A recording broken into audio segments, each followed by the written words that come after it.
Devenir bailleur en République démocratique du Congo n'est plus un rêve. La Cité d'Avenir vous offre cette opportunité sur ses différents sites, à savoir Kinkole au bord du fleuve pour un terrain de 20 sur 20 à 14 500 $. Sele Kindobo pour un terrain de 20 sur 20 à 3 500 $. Kinkole VIP pour un terrain de 20 sur 20 à 9 000 $. Maluku Menkaou pour un terrain de 20 sur 20 à 2 500 $. Cité de Motard, Maluku Menkaou, pour un terrain de 20 sur 20 à 1 000 $. Notez bien, le frais d'ouverture des dossiers est fixé à 15 $. Frais panneau, 15 $. Frais bornage, 35 $.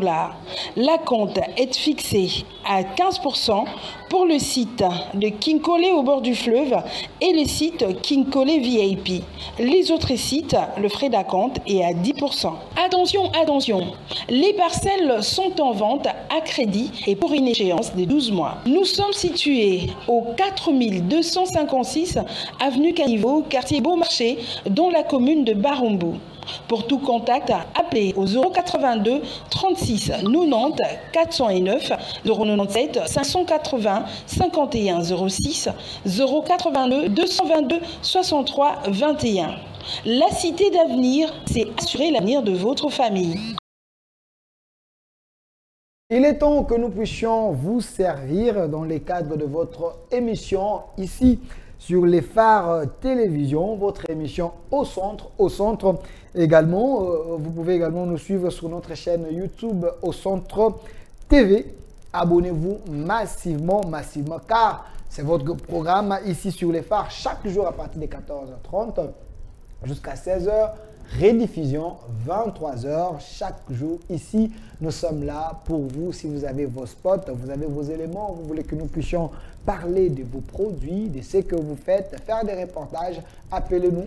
Le numéro est là affiché, des 06 à la fin. Donc, nous allons envoyer nos reporters pour venir vers vous, travailler avec vous pour assurer votre visibilité. Nous parlons de la politique dans cette émission, nous parlons de l'Église, nous parlons de la société, tout ce qui concerne le peuple. On en parle ici pour mettre au parfum les Quinois, les Congolais en général, sur la situation qui se passe dans notre pays ou les situations en général. Mais aujourd'hui, nous allons parler de tout sauf rien. Mais on commence par la religion avec celui que vous m'avez demandé que j'aille chercher pour vous parce que vous l'appelez Pasteur Evoli Mboko, docteur de la parole. Il est là avec nous, l'homme de Dieu, soyez le bienvenu.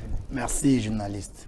Voilà, Pasteur Evoli Mboko, je précise que vous êtes de l'Assemblée des Saints de Kinshasa. Oui. Avec vous, on va tenter un peu de parler de l'évangile et aussi essayer un peu de placer moi sur le sujet important. J'aime bien quand je vous invite que nous soyons bilingues pour que même les mamans là qui n'écoutent pas la langue de Molière puissent nous écouter parce que l'évangile ou la parole de Dieu concerne tout le monde, ceux qui parlent français, ceux qui parlent anglais, ceux qui parlent lingala, Chiluba, Kikongo, Kiyombe, ils ont le droit de nous écouter. Mais après, nous allons parler de l'actualité, de la politique. On va analyser les grands sujets de la nation, l'enrôlement, tout ce qui va avec le pays. On va analyser cela sur ces plateaux. Mais je commence avec mon invité, Pasteur Evoli Mboko. Ndekana lobaki toko solano makambo etali mingi ecclesia.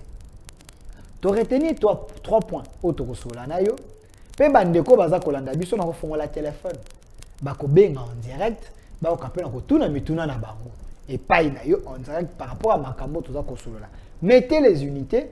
Oko benga, oko komana WhatsApp. Oko komana normal, oko benga na appel et oko kana kotuna mituna na makambo nyozo to kosola na plateau. Ah, sujet à liboso concernant l'église, la deuxième sujet concernant politique en général au Torobeta, masolo na ngwa biso na bino peuple to kosolola.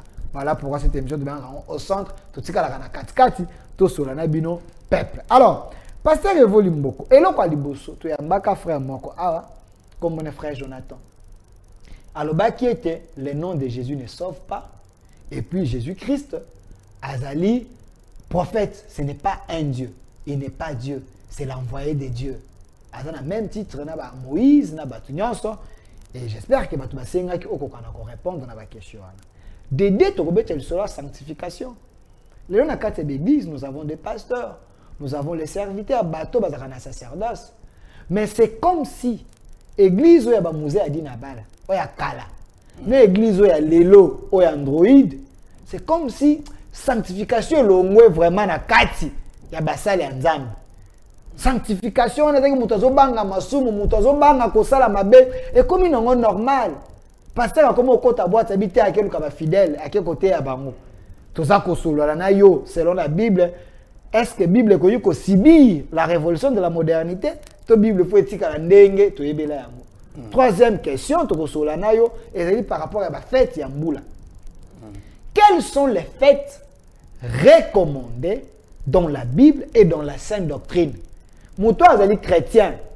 Et ça va faire nini oya koyi ko sepela nango oya koyi ko sala essuyer bo moto na été bonzambe te boyenge benete et bebi sa sanctification na été parce que na tango ya fête de ba chrétien be ba kufaka fête ya Noël ezali ya bonne année pe ezali yo zali mosala nzambe à la lumière de la parole osunga biso to bandi na mutuna ya liboso ndeko cha minute cha ba crédit cha nyo okobenga so tuna mutuna na lingala na chiluba na kikongo na français. Nyonso yo lingi ngai na ko interpréter pasteur azali a ko répondre yo c'est un homme très simple yo linga omo na pasteur a munene na mandefu na barbe na chapelet a munene pour nous que pasteur a manzambe za la simplicité l'homme de Dieu pasteur Evon to bani na mutuna liboso frère wana avant da kabisi ko vanda kana a chebino église na défi abi Jésus n'est pas Dieu c'est juste un prophète même titre na ba Moïse na ba tonyons et pas abi le nom de Jésus ne sauve pas. Na moi lombango sunga biso. Est-ce le frère a dit vrai ou faux? Argument ya frère Jonathan aza dans le faux, c'est un antéchrist. Okay. Na ba plateau plusieurs fois na dénonça qui Jésus est Dieu véritable. Véritable. Véritable. OK. Soko zui 1 Jean chapitre 5, le verset 20. Le frère Jean a dit que Jésus est un véritable Dieu. Même ce que Jean chapitre 20, au moment tango kolo abengi Thomas, alobi zoa loboko na yo, tia yango na mipanzi na ngai, pe mon andima. Thomas abengi mon Seigneur, mon Dieu. OK. Et ça versé à Bible.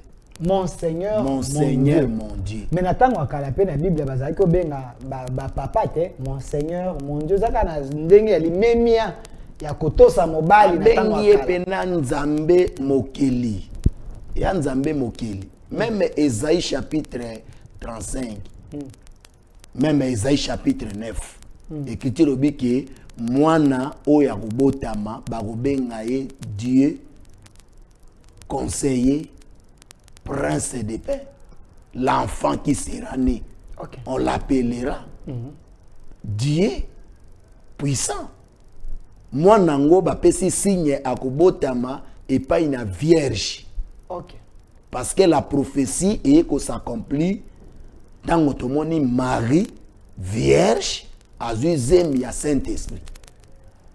Aboti mwana ba pesi komo ya Emmanuel qui signifie Dieu parmi nous. Donc Nzambe a écouté la biso avant une carte na biso, c'est Jésus. Même sur au Kamati 1 Timothée chapitre 3 le verset 16, écriture le dit que ça contredit libomba mi ya bon Nzambe eza monene.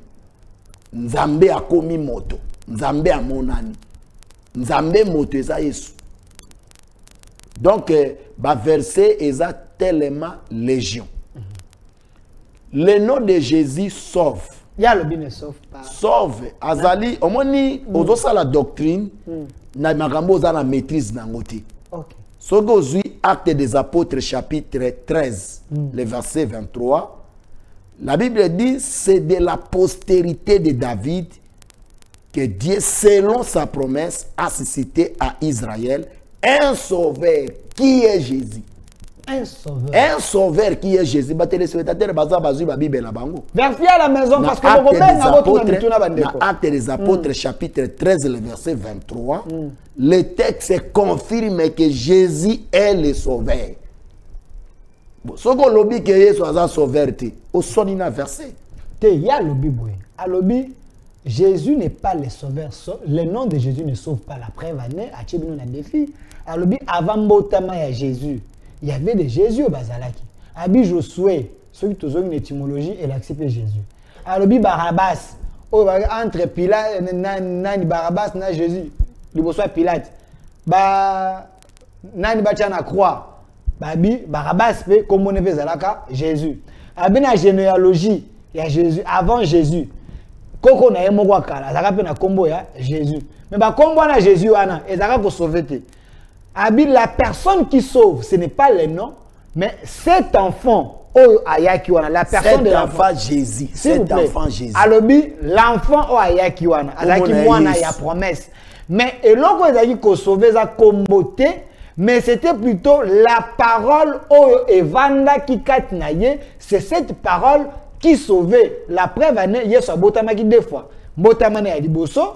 Et puis deuxième botamane, 30 ans après, na botami a bandi kosa la parole, mission et bandi kokokisama. Donc ce qui était en Jésus, déposé na katinaye, c'était la parole. C'est cette parole qui sauvait. Ce n'est pas le nom. Parce que Kombo Zalaka avant hier. Moi, Bokabo na bisika le binde yango. C'était confusionniste. Jonathan est confusionniste. Si Actes des Apôtres, chapitre 9, le verset 32 jusqu'au verset 35.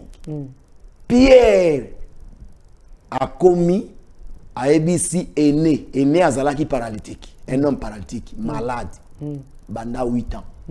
Atambola raté à télémate, à la laganambeto. ABC est né.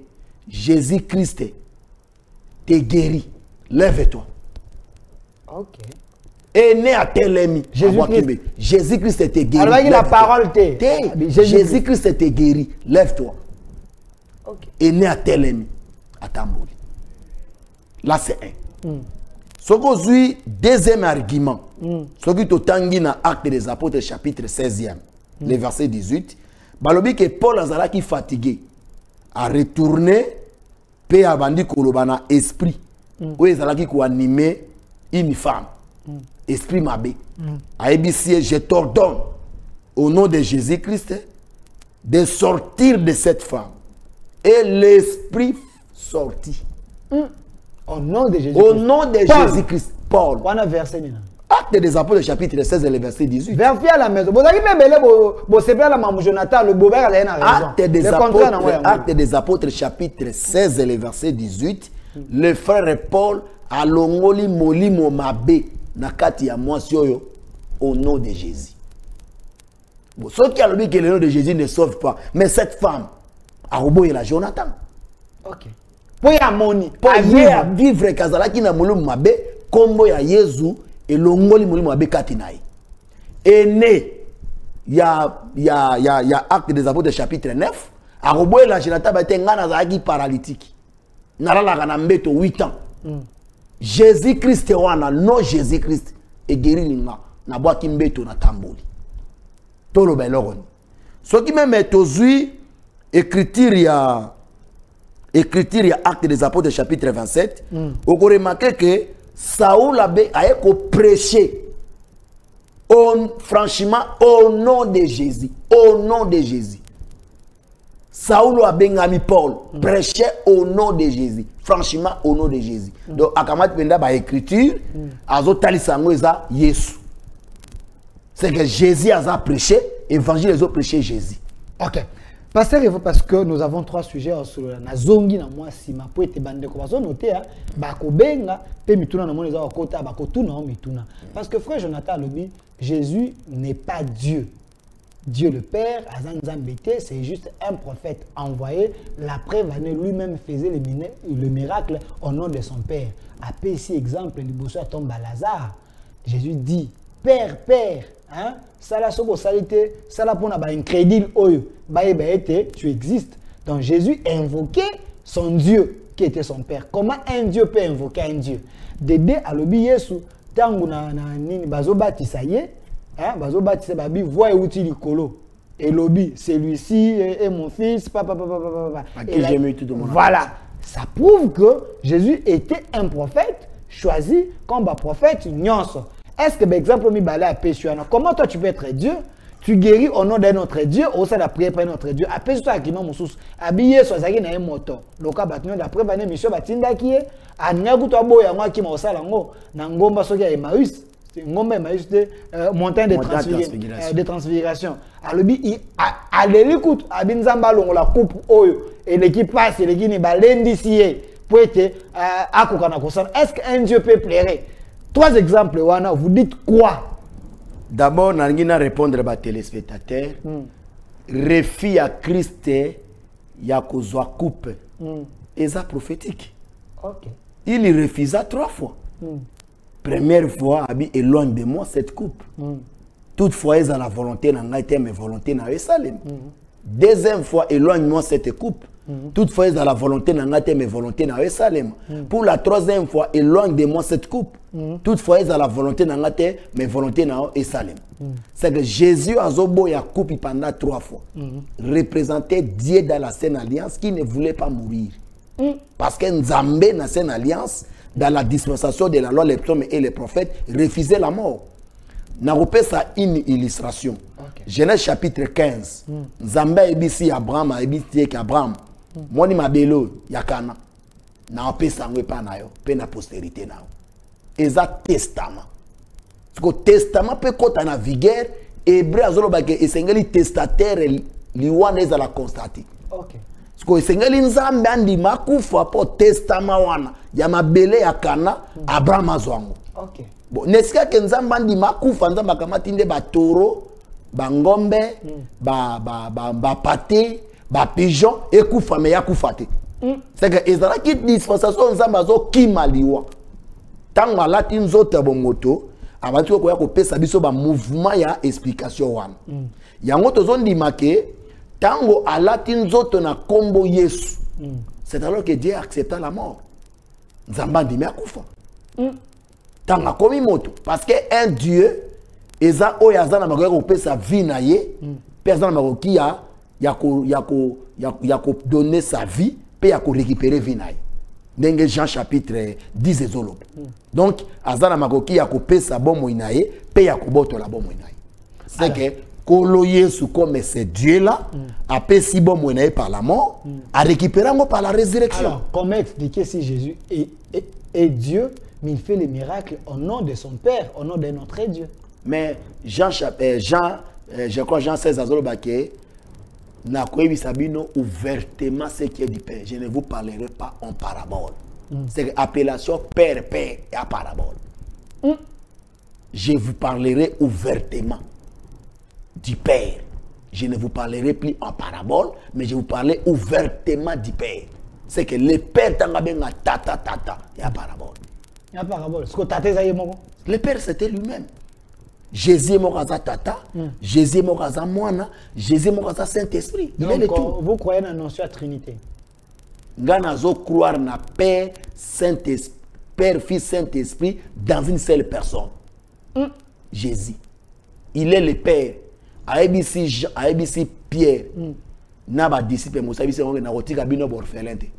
Na rotina de la bino le Saint-Esprit. Le consolateur. Le consolateur. Abi que je ne vous laisserai pas orphelin. Pierre il fallait boya. Pierre a boité. Andimi que en tout cas Jésus a qui tata na biso. Aye ko biso que là où 2 ou 3 sont réunis à mon nom, je suis au milieu d'eux. En réalité, Christ est un millier à 2 ou 3, c'est Christ et l'Esprit. OK. Au monde. Donc, Azali, le Fils de l'homme, pour Nzambe apprécier jugement. C'est que tu dois croire que Jésus-Christ Azali le tout. Il est lui-même le Père, il est lui-même le Fils, il est lui-même le Saint-Esprit. Il est le Père. Ndengenini. Azali Père tant Azali na dispensation ya esprit. Il est le Fils tant a commis moto bako simbaye. Il est le Saint-Esprit tant a koufi a sekui les lois en a forme à Saint-Esprit. Donc et chami bongo pop ba trinitaire na ba Jonathan ba monati ba dinda na libulu. Donc, Jonathan va pe nzambe ba komona ete. babi nzambe ba komona. Nzambe ba mona kaye. Ba komona. Personne ne peut voir Dieu et puis vivre. Ba mona kanzambe, Abraham amona nzambe. Abraham amona nzambe. Genèse chapitre 18. Amona nzambe ndenga zoli ya mapa. Abi ndenga zoli ya ngombe. Abraham amona nzambe. Jonathan dit ceci. Alors bibi non debo comprendre te. Abi ba komona nzambe te le Dieu créateur on le voit pas. Muto komona e azate po akokufa.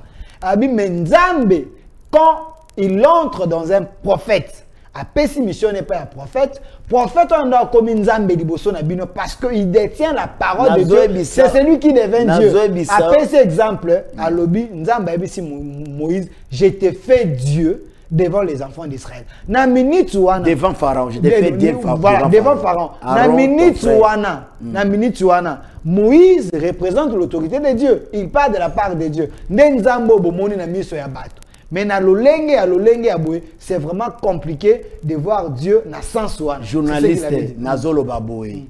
Hein? Bien que Nzambe bisaki Moïse que je t'ai fait Dieu et devant Pharaon et Aaron ton frère sera ton prophète. Mais Israël avait un Dieu. Israël avait un Dieu. Le Dieu qu'Israël avait, ce n'était pas Moïse. Osomon, il y a un Genèse chapitre 18, Abraham a vidé. Abraham a vandi na seyanzete, amoni batomi satou. Et Elohim était au milieu de ces deux personnes. Elohim, Dieu qui a créé le ciel et la terre. Abraham amoni pena na nzoto yabomoto. Nzoto pena donc Dieu dans la forme ya Théophanie. OK. Donc tomoni lisusu Moïse abi ke Nzambe na posa na mona elongi na yo. Nzambe bi personne ne peut me voir et vivre. Mbala moko Moïse amoni Nzambe na mokongo. Amona Nzambe par derrière, amona mokongo Nzambe. Yana tina. Tozana batu belé oyo ba moni Nzambe. Yango suko po na kolakisa ke Nzambe oyo amona même Adam na Eden amona Nzambe. Adam na Eden amona Nzambe. Donc amona Nzambe ndenge nini? Écriture lobela biso ke Nzambe ayei abomi nyama akamati poso ya nyama alatisi yango moto. Alatisa moto moli mote Nzambe benda kita zui poso ya nyama alatisi yango moto. Alatisi bena moto elamba komo nango poso ya nyama. Merci. Donc et yikoloba ke Nzambe bande ezaki ba préfiguration la ke Nzamba kokoma moto na dispensation moko pe akuya kolatisa bato. Yango Yesu likone kulusu akufa mutakala. Pour bilamba na yebi toto zo lata. Merci. C'est Dieu. Merci. Même Moïbe aleki Jonathan na boyebi. Merci. Moïbe likore kulusu yebi ke yo banga Nzambe te. Pour na biso eza justice mais pour na ye aza innocent. Yo banga Nzambe te. Moïbe ana boyebi que Jésus aza Nzambe. Merci. J'avais annoncé que monsieur Rosalana deux parties partia liboso tolo bela makambo. Il y a église parce que j'étais avec un frère ici, frère Jonathan, le bac qui est son nom ne sauve pas. Et monsieur Zali au centre, tout ça, là, débat religieux, tout ça, la politique, tout un bagagnon sur le pasteur Evo. Et la deuxième partie, on aura Maître Eli Beni, lui qui est de l'Union Sacrée, donc analyser les grandes lignes d'actualité, décryptage en général. Il y a l'actualité, il y a semaine, il va faire son entrée, mais tout si ça, on a pasteur Evo. Pasteur Evo, les gens vont appeler. Bah, message de Jésus, mais aussi c'est deux points au éthique sur la sanctification. Partir à l'Iboso, le but était le nom de Jésus sauve et Jésus-Christ, il est Dieu. C'est ce que vous avez dit. Deuxième partie, pourquoi il n'y a plus la sanctification de notre baïk? L'église à Kala, l'église à Kala, kotambola na boyebi, bate moto ki mes azoki pe nda expliquer ma bate yo kuto kenda kite olendi 5000 sous. Mais l'église a le comment ya mbunda. Et comment mon toit l'église a ensemble a zoni filmer pour sur TikTok. Pourquoi il n'y a plus le respect? Il y a biloko qui dit sacré, sanctification et ça une église. Pourquoi? Bible est comme Android. Bible, il y a la révolution de la modernité dans quatre églises. Toto zonga la église monsieur ya bambunda ya mandala là peut-être bato ba nzambe. Pourquoi? Biso tozoni make la parole a besoin d'évolution. la parole de Dieu et tikali ya ndenge zalaka et pas Abraham et pas Isaac et pas na Paul et pas na Pierre. Soki moto a besoin à sali à rejoindre ndenge lilobe lobi. Jean chapitre 17, le verset 19 je crois, Christ a dit que je me sanctifie moi-même pour eux, afin que bango pe bazala sanctifié. C'est que un homme de Dieu, Christ a zali loko la modèle, qui s'est sanctifié. Christ a bimana basita. Okomona bena Yesu avandi, Marie a yeti na se makolo a Yesu. Pour écouter la parole. So ezala ki mbate ya lelo, akobenga ngo chance. Que petit toi ekuvande la ngati na se makolo. Asopani ndengo na kolimbisa ete. Oso comprendre. C'est que on eza moté aza na appel authenticité. Aza animé na molimo ya kindumba. Ngana moni pasteur moko na lobata pasteur Deniles unayambaki récemment awa mais na moni na boîte sa kota bino il était invité avant di na ye aza ko beta masolo abino il faut chercher les âmes partout pe na kata boîte kuna ba âme bazali et la mission nzamba pe. Mais Deniles aza modèle te. Mais c'est un prophète, prophète en nation. Ande mona binote aza likolo. Ngai pe naza pasteur pour le corps de Christ dans le monde entier. Ya beta ba martyr, azala ba plein ba martyr. Bino bosana makambo ya sala. Kobeta martyr, faire pas kobeta martyr, fali pas auto la pleine martyr. Yango te za sinya lobagozana nzambe. Dimension nzamba o memela akoma kota ba boîte. Dimension. Azala ba ntiba la masumu. Nazolo baboyi, nazolo ba ke un homme de Dieu. Un enfant de Dieu a commis côte ça na ba boîte té. So moi motazo côte ba boîte comprendre que il ne sert pas vrai Dieu. Non, azana mission précise. Azo servir vrai Dieu té, after vrai Dieu té. Motei mwana nzambe na via masanga, na via milangwa, na via basi, na via ba boîte a vrai serviteur de Dieu té. Parce que parole tozo teya ezana ba principe. Et lobi que tout comment la différence entre bao ça et nae na bao ça et la été. Différence en eza na makambo tous même sur la vie, sur le témoignage. Mosala nzambe fa porter un bon témoignage. Tout le monde motolo la Paul, motolo la Pierre, motolo la Jacques, bakenda boîte wapi. Ba c'est na bango zalaka te. Hein? C'est na bango zalaka te. La révolution de l'amour. Oui, Yesu soka zaka lelo. Yesu soka zaka lelo. Pasteur Deniles m'avait dit ça sur un plateau. To zalaki na na mbaki. Abi soki Yesu zaka lelo. Alanga c'est l'Android. Soki Yesu zaka lelo, alanga penate la micro. Soki Yesu zaka apesi ngo exemple. Alors to moni Yesu po mona alanga c'est la micro, alanga c'est l'Android. Et moi akene bala alanga te abatabi te. Pesa nga boîte wana tindika na katikata mai. Po na katikata mai tanga olo ba voye kendaka na eko. Et ça kaka bino ne bo comprendre comment pour s'adapter na zolo ba bo bon ndenge akota boîte ya bimara mobeso alula kakuna te non azana bantiba la sanctification nazo tuna alula kate pour miso oyo tango ezomona ezolula te OK na bisiko eza sensible pour beba to bonga non vous servez dans la chair lui sert Dieu dans l'esprit qu'est-ce que cela veut dire l'esprit qui olobani Ponga nazon di make celui qui est rempli du Saint-Esprit a okota boîte. Moto aza na Saint-Esprit a okota ba concert ba ferité na ba wira okota. Yekuto azaki na martyr. Afuka mi kuto zo sambela na martyr. Bisa yo ke a okota même concert ya ba fali pour pater. Donc aujourd'hui les hommes de Dieu basés sur la sanctification toujours un échantillon hein mais basé belé yo ne moto zo pesa ba opesi kombo ndenga ko natali ça na zo échantillon ozo mon natali su yo bien que mosala nzambe akokota concert ya ferité ya falite pour fali faire wera kofi ba yembaka bato okoyembela moto eza péché monoko nzamba sala ki yango po eyemba rapport na gloire ya nzambe eyemba po na gloire ya moto te omoni dozozo fongolana ezala ba frère belé a ba osa ba komo bwaka lokwa ba mesa mukila bazo bwaka belé ba bwaka na kata balwa na natangelo ba nzembo ezalo sa nepena ba bwaki pena moto ba wana ezo dépendre na bango mais là na poser liloba nzambe que monoko nzambe ya apôtre mutombo nzambe ya apôtre nini nzambe ya nani osante pena nzembo pena bande si na suka baotanga ka basala nzambe eza peka reforme mabanga te po bango batanga pe didi kinwani baotanga mais ya nzambe pe baotanga zaka mais ba changeons ka forme eza belé ya mwana zoloba ke monoko oyo eza po eyembela moto ya mokili te eyembela nzambe ba basala ngo se bali banda mais pourquoi Dieu d'Abraham Dieu d'Abraham Dieu d'Isaac Dieu de Jacob on fait une référence bango pe babatami wana non tozoloba boy dans la Bible, dans la grande alliance, puis dans l'alliance américaine.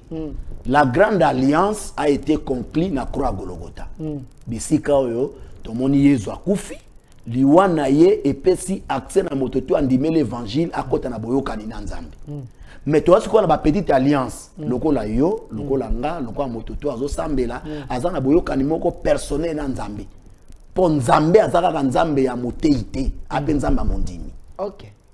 Ma belle mondimi pas cause appelle directement dans nzambe sans passer par les pasteurs. Sans passer par les pasteurs. C'est vrai ça? Je vous dis vrai. Il faut passer par moi parce que je suis votre daddy, votre daddy, votre mentor. Nazolo bango nazali bosso ya télévision.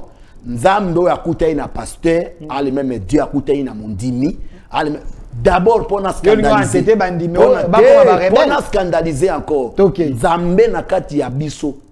Nzambe ayoka pasteur te. Nzambe ayoka pasteur te, ayoka prophète te. Ayoka apôtre te.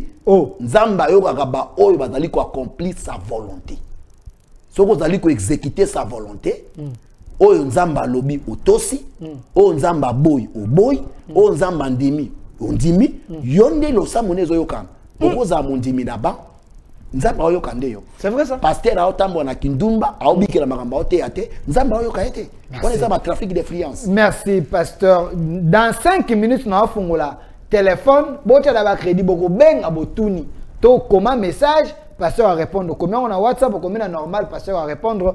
Tout si ça n'est parti avant tout yamba ndeko Eli Beni azali moko union sacrée tout sur la mamouetali politique. Alors, les fêtes ya fin d'année. Ba te belé pe bazoka bazeni. Ba te belé pe ba bunga na fin d'année. Ba te belé pe basala ka makambo yo Bible sengeli et pesi bango ndingisa basala ba bezali fête. Na mona ma pasteur m'a dit ah ça va beaucoup ne ko fêter tant voyage janvier je vais vous sanctifier. Moni, quelles sont les fêtes aux chrétiens à kogi ko fêter ou ils allaient recommander dans la sainte doctrine parce que bisika ba fête ça fait bisika au diable pas à kotaka pe kolongola ba nzambe na nzela yo zali mosala nzambe ozali mobateli ba mpate sunga batute to bisika ba fête na ba mama pasteur ba komo kota zando bazolukela mwana nga soka latite ndeza wana ondire batu bataki biloko ba defi nyonso de ko ba fête qui na yebite orienté na nubatu. La vraie fête, c'est Christ. Jésus-Christ est la vraie fête parce que les frères Paul Azolobake, réjouissez-vous dans le Seigneur, réjouissez-vous. Donc, un enfant de Dieu, où il y a un Seigneur Jésus, a séparé la ramicolognose. Ok. Aoli amatembele na esengo, aoli angombe na le 1er décembre, le 30 novembre, le 4 octobre. Donc, mikolonyoso, oyo nzamba sala tolali tolamuki tolala na fête tolamuka na fête ozoma oyo mokile zo benga oyo eza fête lo banzambe zo autorisé te nzambe azondima makambo te ngana luka go le 25 décembre na Bible ezate le 25 décembre on moni ba benga Noël ezate donc chrétien ko fêter ngo tezala eza fête païenne le 25 décembre c'est une fête païenne. Catholique ko teta mbotama ya Yesu bacheli mutu Yesu pena Yesu za ko botama mwana mpate na catholique sika sempa pazali yo benga ngo na Bible toza na calendrier ya Nzambe to na calendrier ya Barome. Calendrier ya Nzambe et bandi na Exode chapitre 12 avec que ce mois-ci sera pour vous le premier mois de l'année. Donc écoutez qui déjà mokilera na calendrier nango. Mais le col agneau a koufi, diwa agneau est marqué début à calendrier en Zambie. Tous autres disent que le vrai agneau a koufaki, ça parlait de la mort de Jésus à la croix de Golgotha. C'est que diwa ya Jésus n'est ali centre où ils ont côté sabi sur la calendrier en Zambie. Ce qui m'a yebi parole, ayebi mosala ekulus nanzela aliteya yenda côté na calendrier en Zambie. Ako ko banda ko contexte ko mikolo na ye. Mais calendrier ya romain et quand ba pesi prophétie na Daniel que tango roi na ko tombwama aboya ko changer le temps a ko changer pe loi to moni royaume ya empire romain tango yé et changer le temps et changer biso loi liteya ba changer ba bongoli vérité na mensonge ba kamati le temps calendrier ba changer ba ko tia au janvier février, mars, c'est ça, Romain. Siko Romain wana kozala bazana adoration ya Nzambe na bango, un dieu qui se célèbre na Rome. Dieu soleil le 25 décembre. Maintenant pour na kosala influence ya makambo wana, ils ont négocié avec l'église catholique ba kotisi yango comme lokola eloko moko lokola ba lokola mbotama ya Jésus. Et mbotama ya Jésus de Jésus dans Luc chapitre 1er, ange a ko annoncer Marie naissance ya Jésus na 6e mois. OK. Bon, décembre, donc 12 mois après, donc 6e, donc, avec annoncer Marie, naissance à Jésus. Dans 6e mois, dans 12e mois, Marie a bota. Lichombe. La logique, c'est qu'il faut y avoir mars. Il faut bota en mars. Bon, il faut ça 9 mois. 9 mois. Non, peut-être différence. Nous avons été à quoi il y a l'église. Dans l'hôtel, c'est que le jour où il y a naissance, il y a Kolo. Et comment la Bible était. Mais jour où annonce que mais dans 6e mois. 6e mois. Donc ce qui est logique, il y a nature. Yes, faut bota mais bon respecter 9 mois na 9 mois na libumu. Abota mata na mars. Na mars. Mais ce qui marche attends na février. Attends na février. Donc yes abota na 6 mois selon catholique. Attends na avril. OK. Bon siko bango ba tche yango décembre c'est que Jésus abota mi na 6 mois. Donc zemi na 6 mois eboti Jésus. Lichombe. Au moins, la philosophie est fondamentale. Donc, bateau yo bazana pour ça va fêter les 25 pour ils allaient bongo donc bazana péché, bazana libunga. Maman ozo bazana libunga pour église aujourd'hui n'a qui c'est le fête. Ou a ko commémorer c'est la mort de Christ. OK. To commémorer liwa Christ par cette scène. Nini la résurrection? Tozo commémorer liwa Christ par cette scène. Tant que tozo li à l'épin, tozo met la vigne. Toujours rappeler liwana et qui nous a zongati. OK. Si quoi à part yango na ibelo ko mosute. Ce que ça fait ya Pâques. Oh fait il y a Pessa le 20. Oh il y a Lévitique chapitre 23. Paul déjà expliqué dali ombre des choses à venir. Le corps et en Christ. Ils ont ombre des choses à venir. La Sainte Seine, résurrection. Pâques wana Pâques va faire le baka ba célébrer ngo pe na ba Pâques fête à Pâques. C'est pas biblique. Na dit que pas biblique mais les lois ils ont interprété du corps na corps ya Christ. Ils ont explication na corps ya Christ. Christ a dans vrai Pâques, Christ a vrai fête ya Pessa le 20, Christ a dans vrai Pâques ya moisson, Pâques ya trompette, fête ya trompette, fête ya tabernacle, il est le tout. Merci. C'est que tant qu'on continue na Christ, on continue na véritable fête. Tout ça m'appelle à bandeko na moi de message belé, vous pouvez appeler, on va prendre quelques appels na makambo nyo soto solo liawa. Sur le nom de Jésus, ceux qui ont sauvé toté, ceux qui est soit Dieu ou pas, pasteur a expliqué. Deuxième partie, pourquoi il n'y a plus la sanctification dans l'église? Constat est que sanctification vraiment est comme un problème dans cette église. Bah pasteur bah comme qu'on s'est livré dans pratiquement un peu compliqué. C'est comme si diable n'a comme qu'on va dans cette église. Si c'est le même constat que vous faites aussi, posez des questions l'homme de Dieu qui est ici, les pasteurs de l'assemblée de ça de Kinshasa, à qu'on répondre. Rebino. Troisième question, yangoyo na otipe ko tout na awa sur des fêtes. Quelles sont les fêtes les bibliques? Appelez ces exemples et expliquez, appelez, posez vos questions, il va vous répondre. Je prends la première question. Salut mon frère pour cet exercice. J'ai dit oui, pasteur a raison. Denis, si ce n'est pas un modèle pour nous, l'église, lui, il s'est livré aux pratiques de la chair. C'est votre message. Salut pasteur Evo, je ne suis pas totalement d'accord quand vous dites que Jésus est le Dieu, le Père. Donc vous croyez à la notion de la Trinité.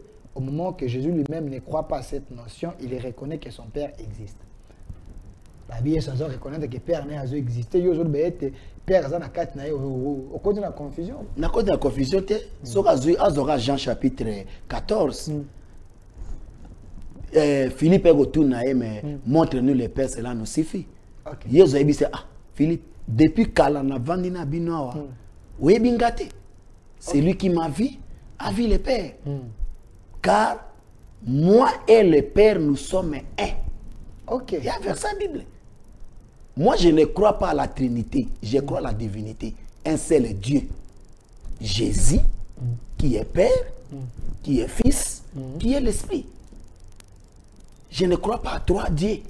Je crois qu'il y a un seul Dieu, où il y a Tata, tata ezali dispensation de la Sainte Alliance oyo azali mwana nzamba komi moto dispensation ya Yesu alati nzoto nzamba komi molimo dispensation de l'église oyo lelo tozote ya évangile nzamba aza molimo. Ok, question Moussoussou. Merci mon frère pour la explication à pasteur. Il maîtrise vraiment la Bible. Noël, ce n'est pas une fête biblique, c'est une fête païenne. Il a très bien expliqué. Amen, pasteur. Merci. Voilà. Ndeko Delphin, pourquoi obengaka pasteur mingi mingi te? Parce que makamboza azali koloba ezali ko édifier biso. S'il vous plaît, pseb exemple, il y a ba pasteur oyo ba koki ko crédibiliser l'église, pas ces païens là, il y a Denis Lessi. S'il vous plaît mon frère, est-ce que le type là qui est sur ton plateau, il sait que Jésus lui-même avait pleuré? Est-ce un Dieu peut pleurer? Bon,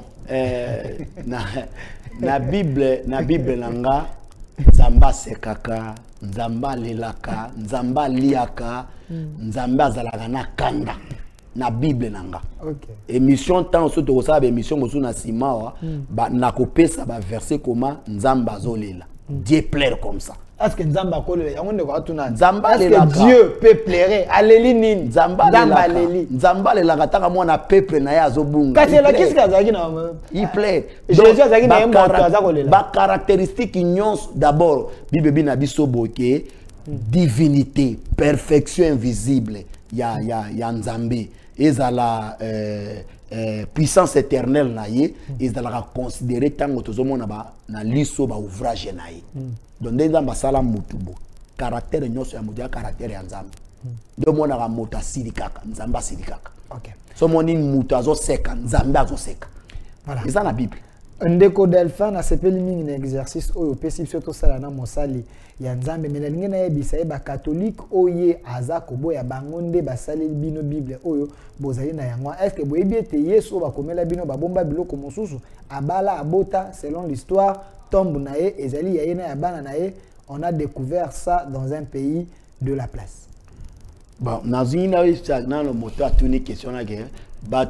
Bato basala traduction ya Bible. Ya ba catholique. Te catholique. Ba ya ba catholique ba basala Bible. Te eza catholique te. Eza libunga ya catholique te. Malula, traduction ya Malula peut-être. Bible traduire en catholique te. Ozomon. Donc tozotalisa ke Bible eza na no lisanga ya ba livre. Ya Jérémie, Barulo, ba prophète balobaki, ba ye ko traduire yango. OK. Na langue eko permettre moto nyonso tu azala na makoki ya kotanga ya catholique te. Sikoyo ko traduire li Bible eyo bake sala bisala sala. Je dis que ba tout ba célébrer fête ya Noël, ce sont des païens. Les églises même ces églises de réveil ba païens. Même ces églises catholiques ba païens. Ces protestants ba païens. Pour même Kolo Yesu a pesibiso recommandation que bo sepelaga mbotama nanga aucune recommandation. Mais tu dis que recommandation il y a commémorer sa mort. Il a prescrit ça dans la Bible. Boko yi ko benga peine appel normal hein to yamba bino so moni message ezali moi passe mais message ezali ebele awa Ndeko Delphin, je suis pas totalement d'accord avec le pasteur quand il dit que la sanctification est moindre aujourd'hui dans l'église. Nous, dans notre église, nous croyons que notre pasteur est sanctifié. Nous également, on est sanctifié. Mais Bademon Pe Bazali, est-ce lui peut nous citer quelques confessions religieuses où il voit qu'il y a la sanctification en dehors de leur église, s'il est sincère? Bon, Nazo le baboy, Nazo dit que la vraie église ils osent la sanctifier par la parole. OK. Nazo ndima. Mais ba dérapage ezai pa na bo ba mi bengi ba chrétien mais ne le sont pas. Ozomon pour Nzambe azatuchu na reste où bazo conserver la pureté de la parole pe vie à bon Nzambe. OK. Reste on a bazali notre église. Notre église Assemblée des saints de Kinshasa. Nazo lo bango tout. Dans le bango tout, on se connaît dans la ville, dans le pays, même hors du pays. Bongo église primitive pezali. Église primitive ba bima, tozana ba Amen ministre, tozana ba ACK, tozana ba église mo ebele hein, tozana ba nini ya Moïse ba benga église nini.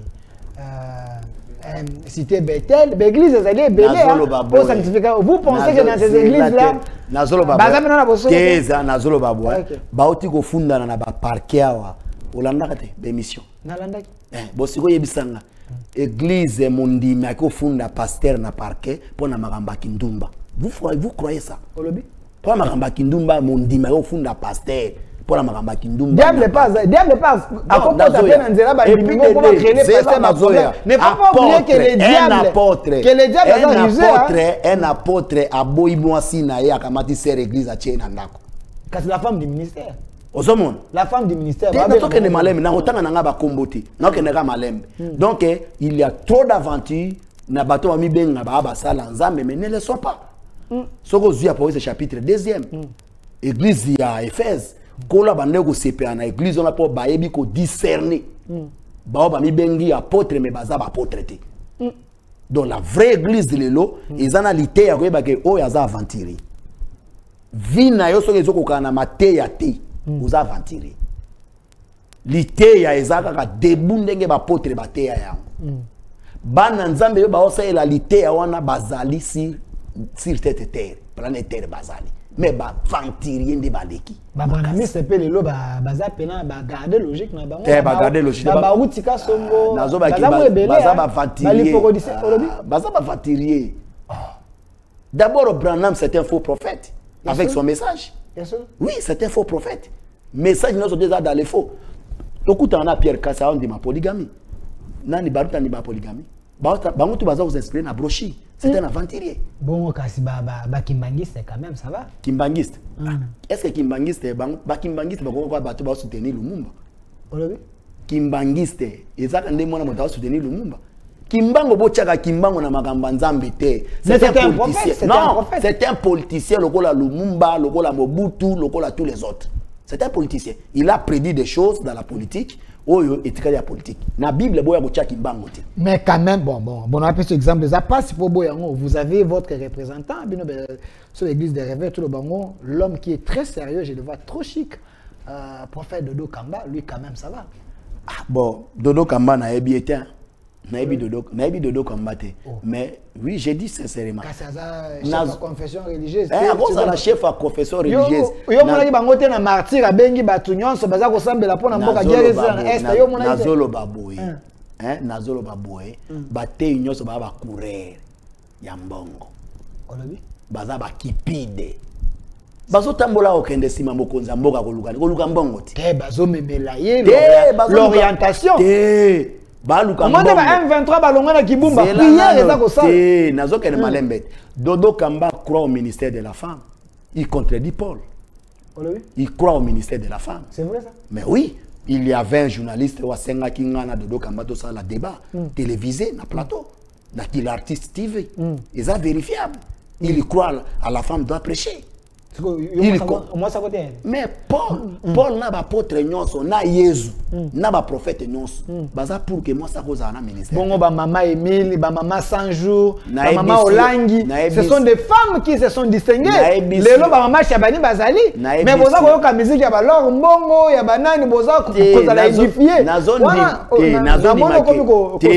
Nazondi make moi si akoyemba akosakola. Ako sambela mais côté ba pesa meli mwasi te pasteur na moni il faut te émission msutala et pesa meli mwasi ate ate donc ba sinyo so bazo te ya wana na bato ba yeko yoka bango tu ba be féminin olobi bango tu na mibali ba yeko yoka basi ba ote ba be féminin ils sont perdus. Pasteur ta la caméra pesa numéro na yo bande ko ba na posa o ben ba benga yo ba orienter yo peut-être bo sa ngom sur na Bible ba sunga yo. To monsieur so peut-être ba na posa lisungi na makambo lobi peut-être ba koza na posa na orienté bango sur na katia solo un numéro de contact avant to kana ko yamba ndeko Elibeni moko ya union sacrée to beta masolo ya mboka plus 243 81 748 54 50 Nazo reprendre plus 243 81 748 54 50. Na PC numéro mosusu plus 243 999 22 88 plus 243 999 22 88. On les a contact na biso. Namoni bato comme benga déjà. Azako kitazo benga bosola naye.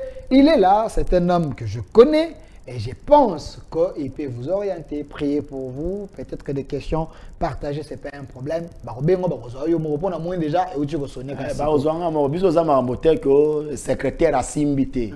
Nga mo na solo. OK, merci. Prenons